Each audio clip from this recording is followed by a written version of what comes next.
नमस्कार। स्किज़ोफ्रेनिया एक मानसिक बीमारी है। इसमें तरह-तरह के लक्षण देखने को मिलते हैं, जैसे कि किसी को आवाज़ें सुनाई देती हैं, किसी को भूत दिखाई देता है, कोई बहुत अग्रेसिव होता है, किसी को पैनिक अटैक आता है, कोई मरने की सोचता है। ऐसे कई विचार और लक्षण देखने को मिलते हैं। कई लोगों के मुँह से सुना है कि यह रोग ठीक नहीं हो सकता और इसके लिए जीवन भर अंग्रेजी दवा खानी पड़ती है। मैंने तो कई रोगी को 2 बूंद होम्योपैथी की हाई पोटेंसी से भी ठीक कर दिया है। अब यह कैसे हो गया? 2 बूंद से क्या ही हो जाता है? लोग कहते हैं 2 बूंद तो पेट में भी नहीं गया, तो लीवर कैसे ठीक हो गया? किडनी का स्टोन कैसे निकल गया? स्प्लीन कैसे ठीक हो गया? ऐसे कई सवाल भी मैं सुनता हूँ। याद रहे, कभी भी कोई दवा किसी रोग को ठीक नहीं करता। शरीर ही खुद को ठीक करता है, नए सेल्स को भी बना देता है। होम्योपैथी दवा की 2 बूंद भी जीवनी शक्ति को उजागर करती है, जिससे शरीर खुद को ठीक करने लगता है। अब बस पता करना होता है कि रोगी की जीवनी शक्ति किस दवा से उजागर होगा। इसलिए शारीरिक लक्षण, मानसिक लक्षण लिया जाता है ताकि ऐसा दवा पता लग सके जो उस रोगी की दवा है। रोग से यहाँ कोई खास मतलब नहीं है। कोई भी रोग हो, पता हमें रोगी के बारे में करना है।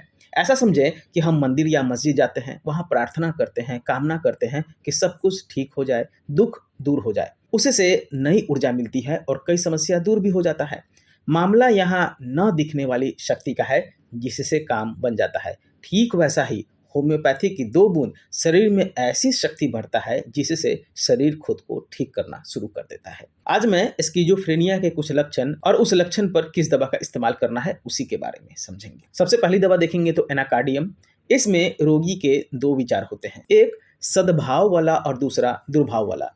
वह निर्णय नहीं ले पाता है, डरता है कि कोई उससे कुछ करवा देगा, डरता है दुश्मन या कोई चोर आ जाएगा, रात में खिड़की के पास खड़ा रहकर देखता है कि कोई मारने आ जाएगा, तो मैं पहले ही देख लूंगा और पीछे के दरवाजे से भाग जाऊंगा। कई लोगों को आपने देखा होगा कि खिड़की के पीछे ताक ताक कर देखते रहता है रात भर कि कोई आ तो नहीं रहा है, कोई दुश्मन मुझ पे हमला तो नहीं करने वाला है, और ऐसे ही वह पूरी रात खिड़की से बाहर ही देखता रहता है। काम बिल्कुल करना बंद कर देता है और ऐसे रोगी को हाई शक्ति की एनाकार्डियम देने की आवश्यकता पड़ती है। दूसरी दवा देखें तो ऑरमिट। इसके बारे में कई लोग जानते हैं कि इसमें आत्महत्या का विचार आता है। ऐसे में यह दवा दी जाती है, परंतु इतिहास देखेंगे तो पता लगेगा कि इसका रोगी पहले काफी अच्छा स्वभाव का, पढ़ाई लिखाई में होशियार था और अचानक फेल हो गया। खुद में आत्मग्लानि और खुद में निकम्मापन आ गया। वो खुद को निकम्मा समझने लग गया और यह लक्षण उस पर इतना हावी हुआ कि वह खुद से और जीवन से घृणा करने लग गया।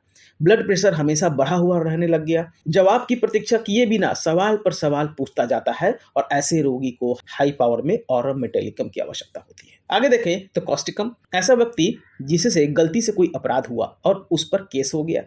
अब केस खत्म भी हो गया है, परंतु वह इतना डर गया कि उसे लगता है कि पुलिस उसे फिर से पकड़ने आ रहा है, उसे जेल भेज दिया जाएगा, और यही डर उसको सताते रहता है। उसको बार बार लगता है कि उससे कोई ना कोई शायद अपराध हुआ है या फिर से पुलिस उसको पकड़कर जेल में भेज देगा, और ऐसे रोगी को कॉस्टिकम देने की आवश्यकता होती है। आगे देखें साइक्लामेन और ओलियंडर। इन दोनों दवा में ऐसा है कि रोगी खुद को शुद्ध समझता है और सभी को अशुद्ध।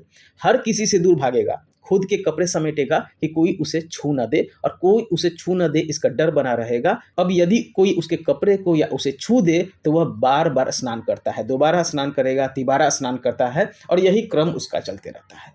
अर्थात खुद को शुद्ध समझना और दूसरों को अशुद्ध, ऐसा लक्षण में साइक्लामेन और ओलियंडर। एक दवा है मेडोराइनम 200 शक्ति में, जिसे हफ्ते में 1 बार ही देना है। मेडोराइनम को बार बार रिपीट नहीं करना चाहिए। इसका रोगी बहुत संदेहशील होता है और वो संदेह करता है कि कोई उसके पीछे बात कर रहा है, फुसफुसाकर उसके बारे में ही बात हो रही है, या कोई मेरा पीछा कर रहा है।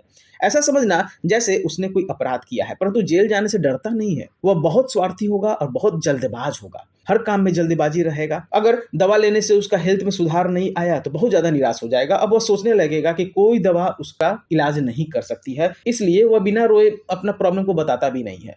प्रॉब्लम बताता बताता रो देता है। अब ऐसे में रो देगा तो सबको लगेगा कि पल्सेटला रोगी है, क्योंकि पल्सेटला भी अपना बात कहते कहते, अपना दुख कहते कहते रो देता है।